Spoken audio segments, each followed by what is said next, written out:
This is the indicator. 6 exponential moving averages and 2 EMAs by my homie Chalol. Okay? So you come over here and you search 6 exponential moving averages. It's going to be this guy. All right? You're going to add that to your chart. And then you're going to get these squiggly lines. These squiggly lines are set up like this. EMA 1 is blue, EMA 3 is yellow, EMA 4 is red, EMA 6 is purple. Stop me if I'm going too fast, everyone.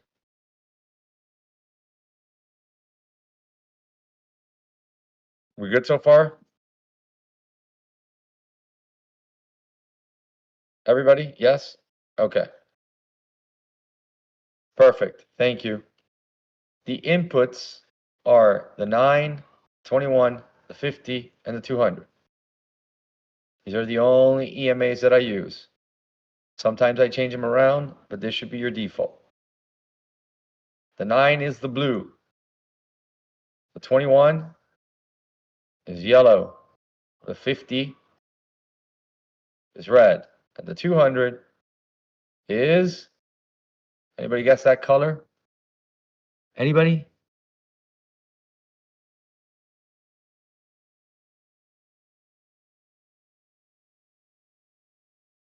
Is that fucking purple? I thought it was fuchsia. Yeah, you're right, it's purple. All right. What are exponential moving averages? Well, guys, exponential moving averages are very simple. Exponential moving averages are moving averages that react faster to price. Okay? Just think of this like this. Exponential moving averages are faster than simple moving averages. That's all I want you to think. Nothing complicated, nothing out of this world. Don't lose your mind trying to get the calculation of what's the difference between SMAs and EMAs. Not worth it. Just know that exponential moving averages are what? They're faster. They react faster. That's it. So they're more sensitive to price and information. Okay? Forget price. Put it like this. Exponential moving averages are more reactive to information. All right? Now, all of us together. What are exponential moving averages more reactive to? Let's go. Come on. We can do it. Even if it's one person. Information. Let's go. Okay. Now, the most important EMAs are the 50 and the 200. The 200 EMA is a long-term sentiment directional change exponential moving average. That is a long statement. Put it like this, simple. If you're trading above the 200, for the most part, you tend to say that the particular underlying is bullish. When it trades below the 200, it's defined that the trend of the particular underlying is bearish. Okay? Now, the 50 EMA, and I'm going backwards. I'm going from 200 to 50 to 10 to 21 to 9. Okay? The 50. Think of the 50 as an intermediate area, right? Where it's telling you, hey, man. No, Van W. The people who use the 200 SMA are not wrong. We're going to get into SMAs after. We're just talking about the EMAs right now. Okay. Think of the 50 as someone that is you're getting close to the red light, right? Like it's the orange, like you're trying to speed up the car so you can run through the orange light, or the yellow, whatever color it is in your city, okay? And this is the 50 means stop. Stop and like, hey, either we're going to change trend and go for the 200 and be bearish, or we're going to bounce off here and we're going to try to pick up orders to flip again to the bullish side. So, like with any trade, the 50 serves as an area for a pullback. Carnival Cruise Line, beautiful, beautiful break and close above, the 50, the 21, and the 9, break and close, comes back down, tests the 50, and then continues for an upward path. Okay? So think of the 50 on the daily as an area that needs to hold, and if it doesn't, it's probably going to have a continuation trade to the downside and go to what I call the bear magnet, which is the 200. Okay? Tom, did you want to say something? Because your mic is on. Tom? No, I was just meeting it on the computer and it flashes it when I do that. Okay, cool. So we know that the 200 is, think of it as the baseline. And now we know that the 50 is like the, yo, pump the brakes, bro.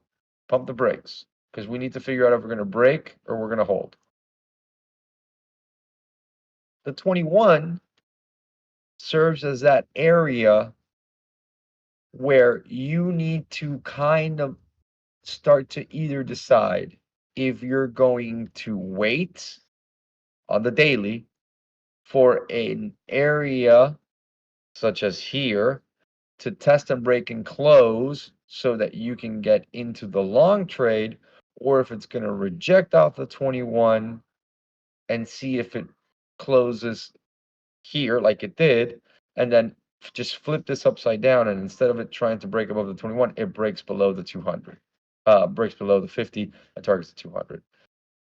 The 21 at this point is serving as a directional, listen to what I'm saying, a directional trend of where things might potentially go once we break and close above the 9. So, if you're trading above the 200, is that good? Yep. If you're trading above the 50, is that good? Yep. If you're trading around above the 21, is that good? Yep. If you're trading above the 9, is that good? Yep. Because now you have all 4 of the major moving averages on the daily telling you that price action is trading above them. Okay? And that not only the long-term traders are bullish, but so are the midterm, your swings, and your intraday traders. Now, I'm using the wrong language to explain them, but just think about it like that. Okay? So, we talk about using EMAs for continuation trends. Well, EMAs have a couple of major moves. One of the biggest moves that you can have is known as the Golden Cross. What is the Golden Cross? I've received this question quite a few times. The Golden Cross is when the 50 EMA crosses above the 200. This is the most bullish setup you can have on a daily chart. Okay? Remember, you are a day trader.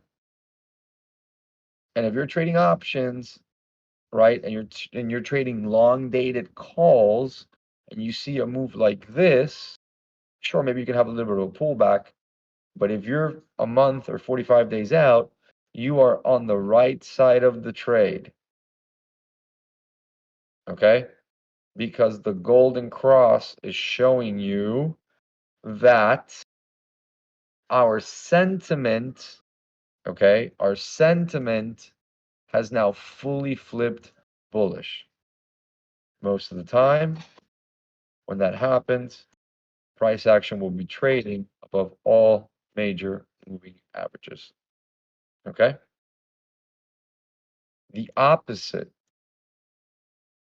of a golden cross is known as a death cross, which is what's about to happen to Carnival Cruise Lines. A death cross is when the 50 crosses the 200. this is the most bearish setup on a daily chart that you can have if you're trading moving averages. Is everyone with me so far? So a golden cross is what?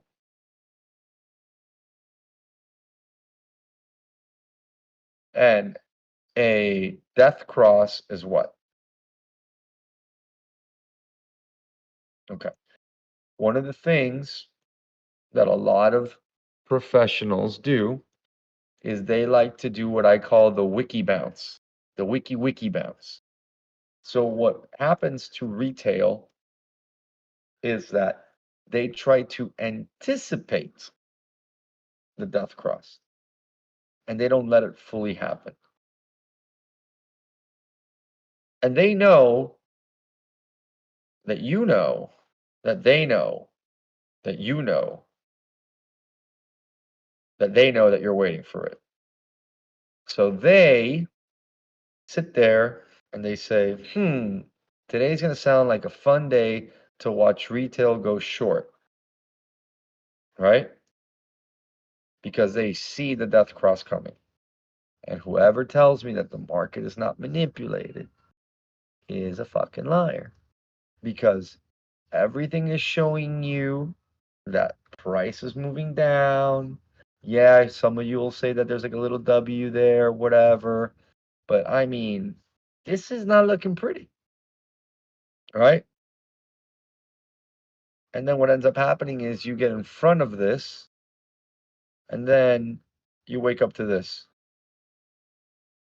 face ripper.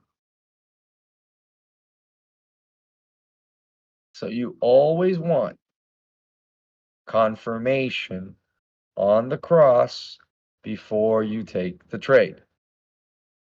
I'm showing you daily exponential moving averages because moving averages, sure, are used on a short-term basis, but you really should be using them with larger time frames. Okay? Is everyone with me?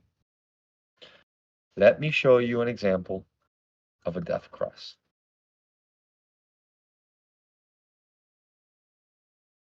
Let me show you an example of a proper death cross.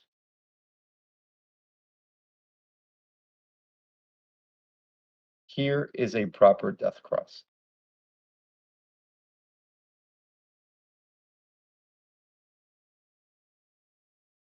This was May 3rd, 2018.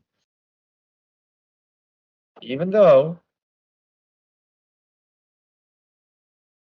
price bounced back up, notice how the death cross pushes down.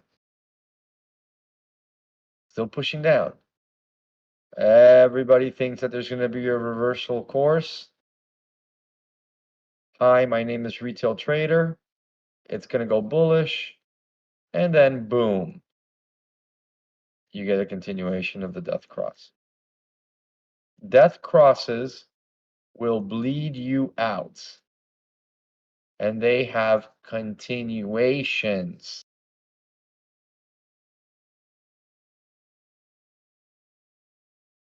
A death cross will bleed you out and have continuations. Once again, fake out that it's going to go bullish. Loser. Right? Now, if you're in an equity position and you filled here at 64, and it comes back up to 67, you don't really care because you're following this. Boom. So you could have been short, although you wouldn't have been able to have been short since 2018 because you would have been forced to cover. And here you go. Dun dun dun dun dun dun dun dun dun dun dun dun dun dun dun. Boom. All the way to $8. There's this old Wall Street saying that a buddy of mine told me not too long ago, actually told it to me a couple of days ago. It's that the market always knows at least 2 years in advance what's going to happen. Why the fuck was Carnival Cruise Line selling off in May 2018?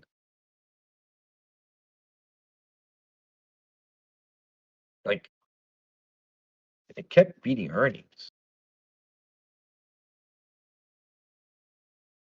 Kind of weird, right? Makes it feel weird.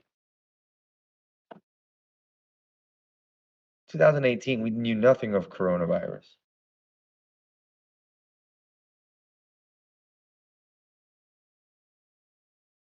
Just makes you wonder, right?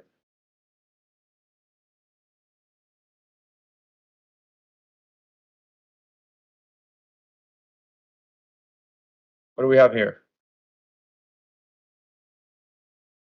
What do we have here?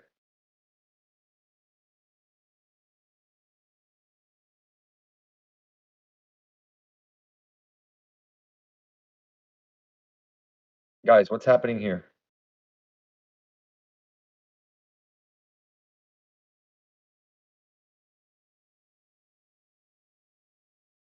The beginning of a death cross. Okay? So, even if price action comes back up, if you get full confirmation on this cross here, right?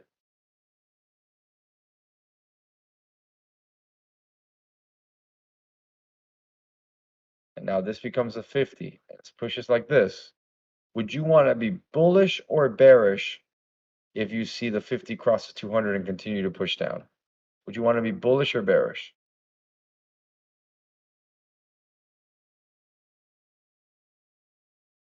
You want to be bearish. Even if price came right back up here, you would still want to, would this freak you out? Would you get scared if you're trading shares and it goes like to 18? Would this freak you out? No, it shouldn't. Because so long as that 200 keeps pushing down, if price comes up to the 200 and then rejects, it's probably going to have that big move, right? So right now, the overall markets are in a death cross. The S&P is in a death cross. The Qs are in a death cross. IWM death cross already happened. Here's a perfect example of a death cross. Death cross happens, you get a pump, and then you get a major sell. Let's look at USO. Death cross. Let's look at the boys in Japan. Death cross. So even though you might have short-term longs, your major daily exponential moving averages have already formed death crosses, meaning that sure, there could be a nice pop, right? But there's probably going to be a situation where this line continues pushing down. Maybe it turns a little bit, right? And that 200 is going to go this way. I wouldn't be surprised, even if we get the pop on Friday, Monday, that this 200 eventually reaches somewhere here around that 5,600 area, right? Which is the Evercore S&P target, and this becomes a major resistance. So the S&P would pop, and it would probably hit here or the 50. At that point, it would probably reject and then continue with a down trade to probably retest the lows.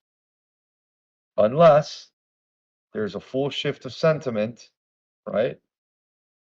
And the government has seen that the S&P has a death cross upon it and it needs to do this because it doesn't want to destroy the economic system.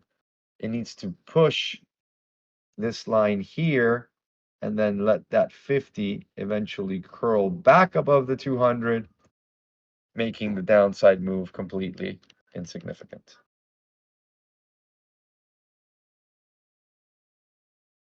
Do we understand the concept of death crosses? And do we understand the concept of golden crosses? Okay. 1 second here. So once it crosses the line, we should sell it or wait it to come down later. I'm not going to tell you what to do. All I can tell you is that normally when a death cross happens, you have a little bit of relief before it comes back down.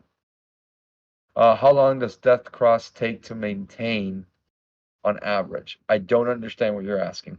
How long does a death cross take, to materialize on average? I mean, look at how long we were in a bullish market, right? So if this was the low on SPY, that was January 29, 2024 lows, right? It took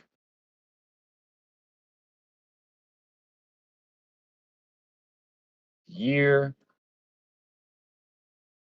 it took a year and change, right, for it to get to its high. And now it's taken 3 months for it to retest the lows of January 23, 24.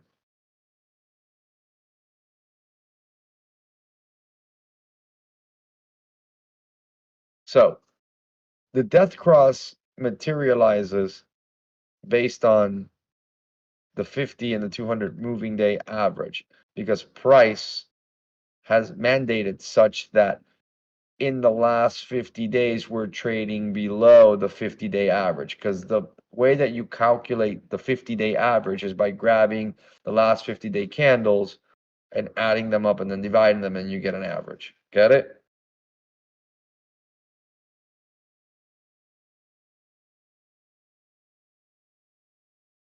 So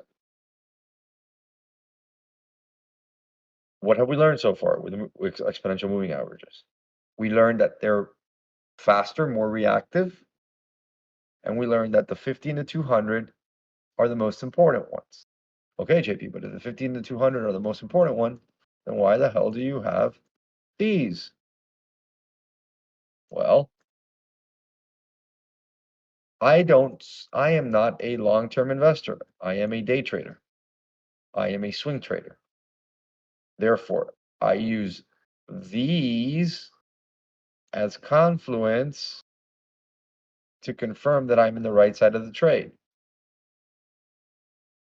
My favorite trade to take is when you get a 921 EMA cross on the daily, so long as it's above the 50 and the 200, because that indicates that the short term, or let's say the fast moving EMAs are bullish, and so are the slow moving EMAs. They're also bullish. All right. Another way to treat the 9 and the 21 is think of them as fast and the 50 and the 200 as slow. Does that make any sense?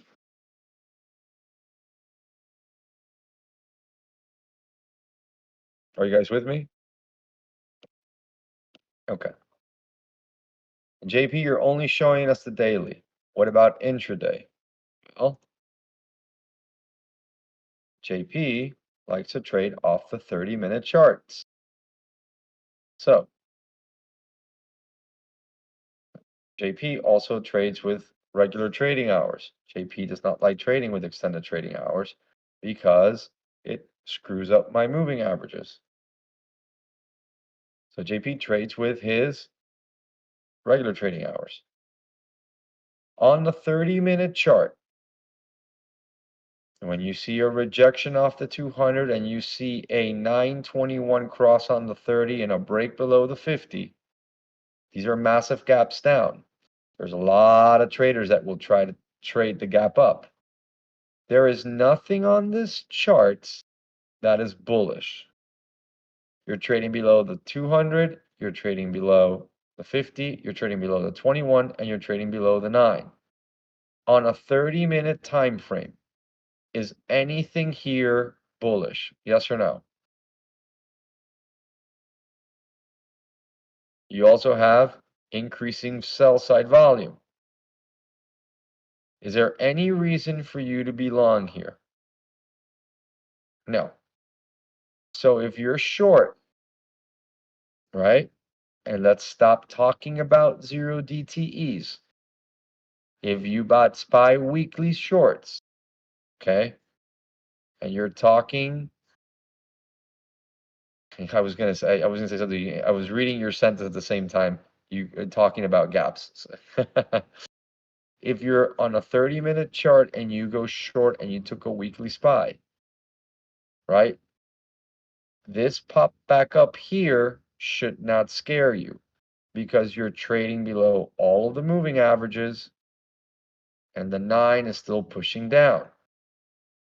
Many individuals would get scared here, not let the 9 EMA, which is the time frame that you're trading on, is 30. You don't let the 30-minute candle tell you if it's going to break or close above the 9, and they freak out and they get out and they miss this entire move. Because when you trade on a specific time frame, you use that specific time frame to execute your chart and to watch your chart. You cannot be a 30-minute trader, right? And then freak out if the 5-minute candle breaks and closes above the 9 EMA because you took a trade off the 30-minute. Now, these EMAs move according to the time frame. If you notice, for example, here,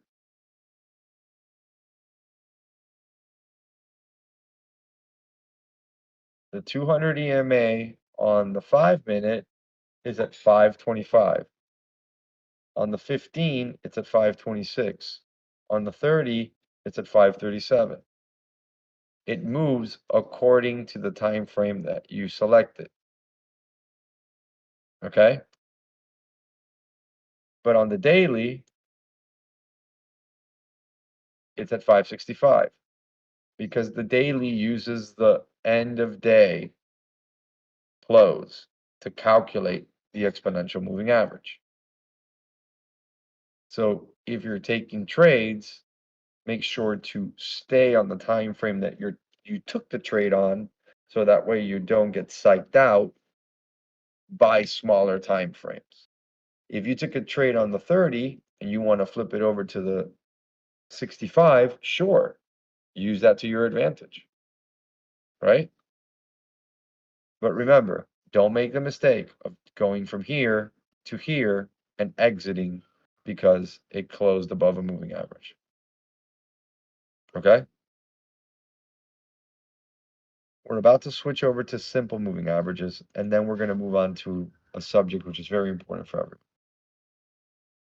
Please take into account EMA crosses are not always a for sure thing. In 2023 into 2024,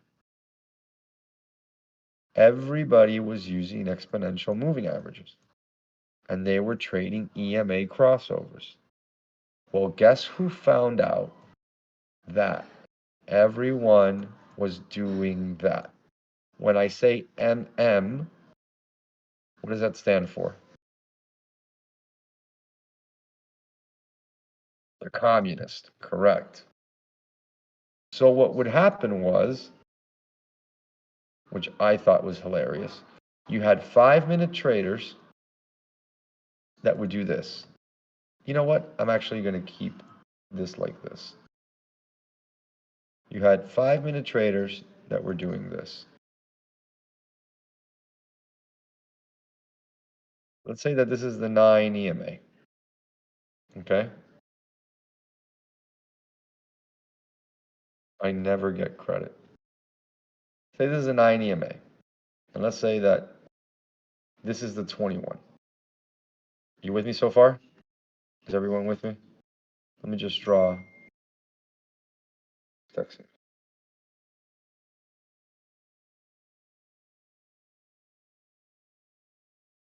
there a way I can change this? Yes, there is. Okay.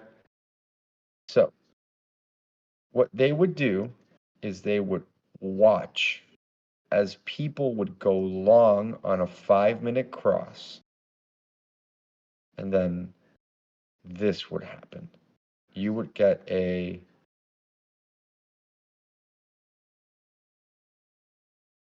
you know what? I'm not even going to bother doing this because this is not going to work.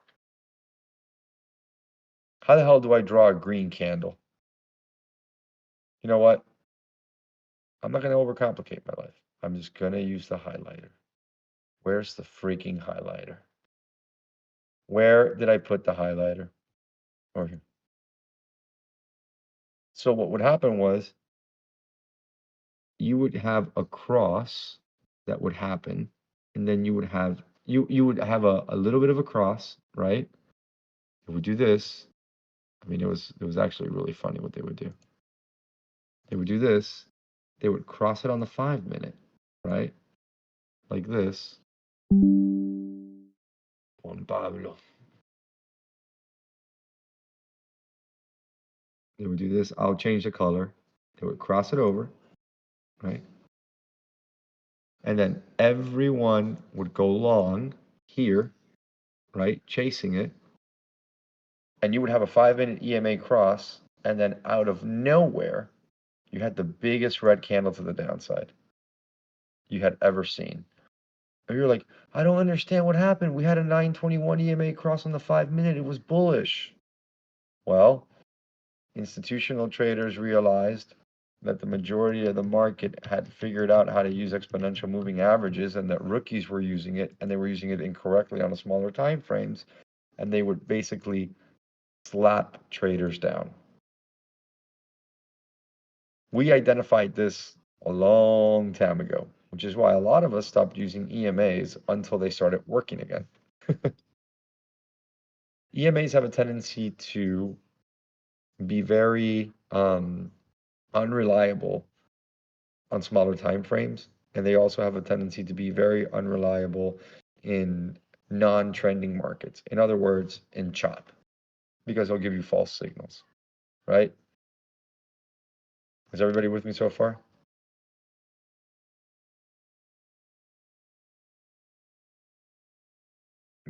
We're not talking about Ripster clouds or EMA clouds. I can explain that at another time, but yes and no. So you do yourself a favor, and if you're going to trade on EMAs, do your best to look at bigger time frames. So that way you can have longer, higher probability trades. So we have learned that exponential moving averages are what? They react faster to information, okay? And we've learned that exponential moving averages do what? Work better on higher time frames, okay? We're going to now move on to simple moving averages, okay? Simple moving averages, the way that I use them, are very different than the way that you've probably been taught. The majority of the traders have a preference. They either trade EMAs or they trade SMAs.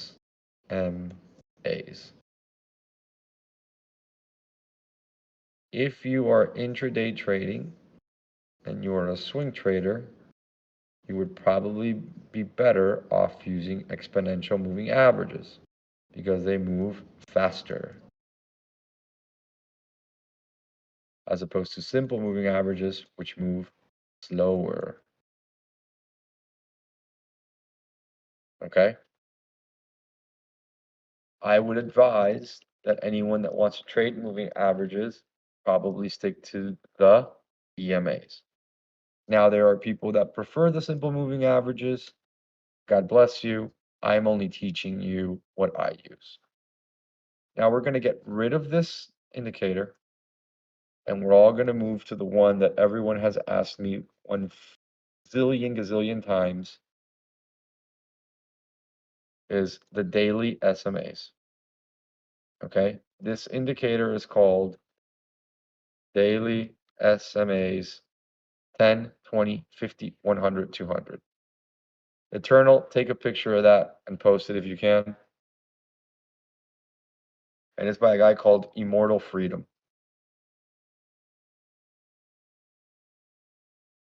These are the settings. Eternal, if you don't mind, you're a lifesaver here. Colors stay the same.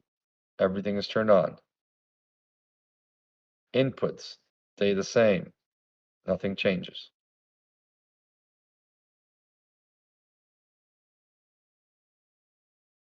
Are we good so far?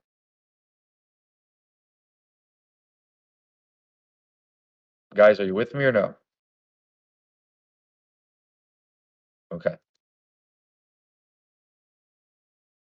These particular daily simple moving averages remain static on my charts. Does everybody know what static means? That means they do not change. These daily simple moving averages remain the same no matter what time frame I'm in. Let's use the 200 for example. It's at 573.86. If I put it on a weekly, I don't know why that happened. Sorry about that. That's weird. If I put it on an 8-hour, if I put it on a 4-hour, if I put it on a 30-minute, a 130, if I put it on a 65, the number remains the same. Does everybody see that? Does everybody see how no matter what time frame I put this on, it stays the same? Yes, no, maybe? Okay. These simple moving averages on the daily function as major areas of support and resistance. For example, SPY held this level and it came right up to a tick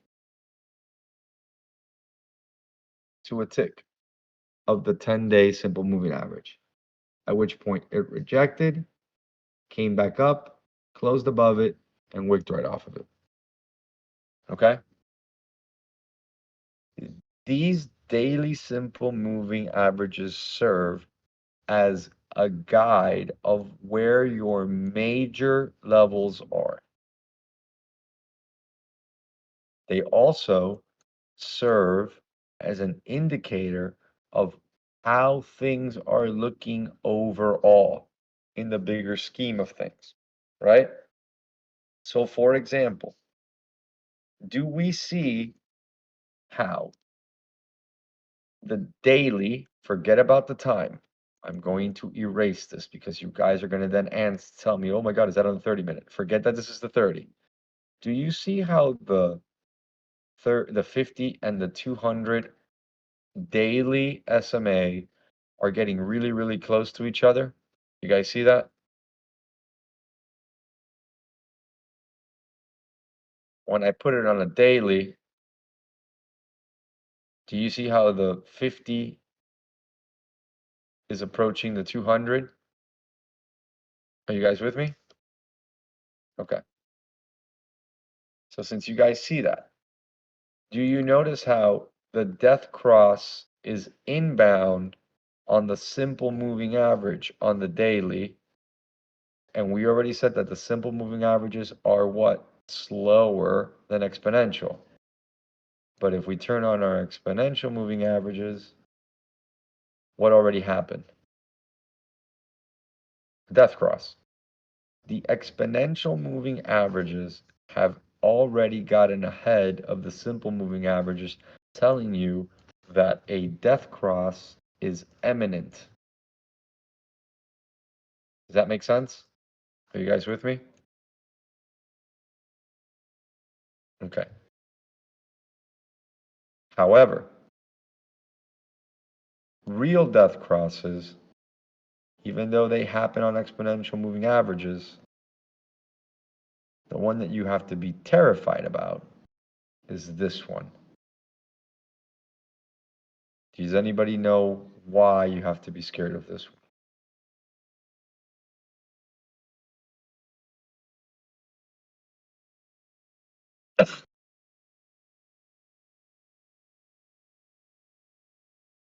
If the fast EMA, if the exponential moving averages are fast and they react to information faster, right?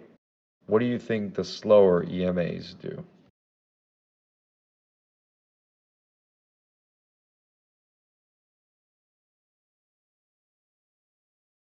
They're slower. They move based on more information. Exponentials are reactive. They move faster with information. The simple moving averages take longer to process information, okay? So even though the exponential moving averages are showing you that there's a death cross, there's an imminent death cross, your real death cross is here. So should you be looking at exponential moving average death crosses? Absolutely. As a signal of what could come. However, this is telling you, yo, go look at the SMAs to see if it's really going to happen. Because remember, since a lot of retail trades on exponential moving averages and most institutional traders use simple moving averages because they trade on daily, weekly, and monthly candles, there could be a probability where guess what happens? This 50 does not cross the 200, but rather it flattens out and then makes a turn like this, which means that these guys got caught going short, and these guys were able to do what? Catch the bounce and ride it. Does that make any sense, guys?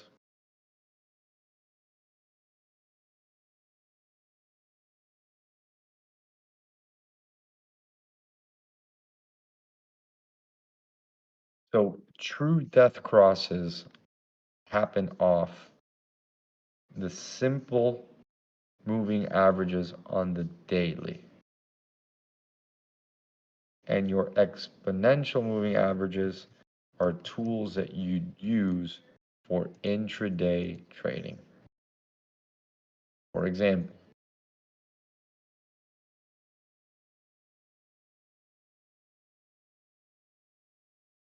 why did I take Uber? Uber held the 100, it held the 10, it held the 200, and it broke and closed above the 20. It's going to target the 50. When I turn on my EMAs, in combination with my simple moving averages on the daily, we can see that what? Price bounced off my level.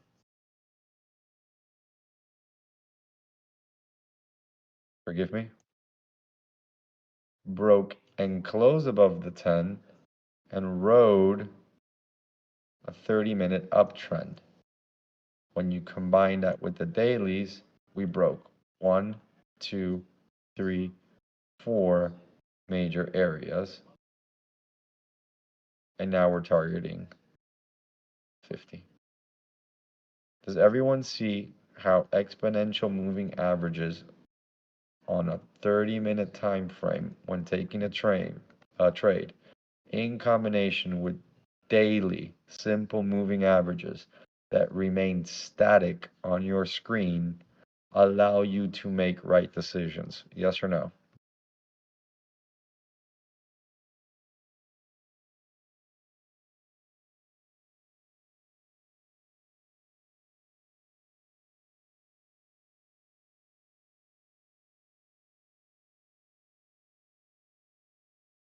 Okay. We already have a video on SMAs and EMAs. It's on our YouTube channel at Taylor Trades YouTube channel. Okay. I just wanted to brush over this because I received a lot of messages asking me, what the fuck did I just do? Asking me how I trade them in combination. Guys, if the 30-minute EMAs cross over the daily SMAs, I'm not worried about this crossing this, okay? Someone asked me, what happens if all of the 30-minute EMAs cross over the daily SMAs? What does that mean? Stop complicating yourself. Way too complicated, guys. Daily SMAs serve as major areas of support and resistance. Exponential moving averages form as continuation directional sentiment for whatever trade you're in. Does that make sense? Are we all on agreement with this stuff? Okay. Funny story. Price has a tendency to pull back to EMAs. If you're trading on the 30-minute, it has a tendency to pull back to those 30-minute EMAs, or it has a tendency to continue. Because it doesn't matter if it's exponential moving averages or if it's daily moving averages. These are areas of support and resistance on intraday 30-minute charts. Do we all see that? Yes or no? Do we all see how this was resistance and this was support? Yeah, sure, we broke and closed below it, but that was a trend line that I had here, okay? Which was giving me a guide. But do we see that when we traded in here and we had a nice little 30-minute cross? See that? Then we went parabolic. Sure, this was Trump talking whatever, but I can say the same about here. Do you see that when we got a 30-minute cross on the 9 and the 21, how we had a big sell-off? Does everyone see that? And when price tried to recover, it came up to the 9 and then continued to my levels. So the combination of 30-minute EMAs with your levels and trend lines with, of course, your daily SMAs can look a little bit messy, but once you can read through the noise, okay, they serve as very, very helpful and valuable tools. JP, do you ever turn them off? Yes, I do. Sometimes I just turn off the EMAs because I don't need at this point to see what's happening. Because I held my support, broke above the 10, we have some bullish volume. Yeah, I got a little scary here, but no, boom, closed above the 200. And I'm just watching this go to every single major daily level. JP, what happens if you go to a smaller time frame? JP will tell you what happens when you go to a smaller time frame. If you want to trade off the 5-minute, you can. Held the 200, broke and closed above the 10, the 100 and the 10. You got a 921 EMA cross here. Starts going. Held the 9, held the 21, and it rode the 9 EMA on the 5 all the way to the top.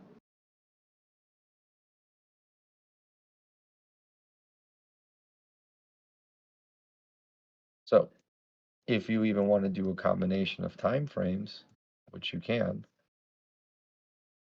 in which you're doing this, oh my goodness.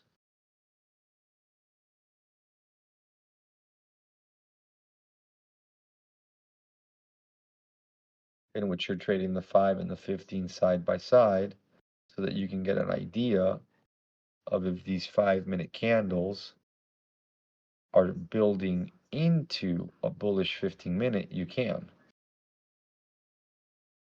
Right? because there's nothing nicer than seeing a 921 EMA cross here on the 5, right? And then getting a 921 EMA cross here on the 15, right? And then the 9 and the 21 never were under each other. But there's nothing nicer than seeing a candle close above the 9 EMA on the 30 and continuing. Nothing better than seeing the 21 and the 50 on a 65 serve as support for a continuation trade. There's nothing nicer than seeing the 130 or the 2-hour serving as support for the level that you have for continuation to the bullish side. There's nothing nicer than seeing a potential, 921 cross on the 4-hour. Do you guys see how everything builds into each other? Yes or no? Are you guys with me? Okay. Does everyone have the indicator information? Does everyone have the setting? Does everyone understand EMAs and SMAs? Was this helpful, yes or no? Was this helpful on top of the video that we have posted? Okay. This is now the second time we went over this. Does it make more sense now?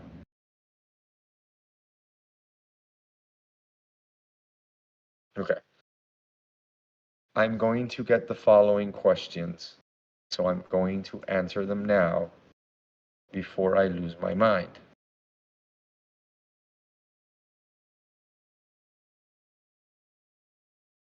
JP, what's trauma? I've been asked this question time and time again. It's a trend regulating adaptive moving average. Okay? That's what it stands for. Think of it as one major moving average combined into one. JP, what is the whole moving average?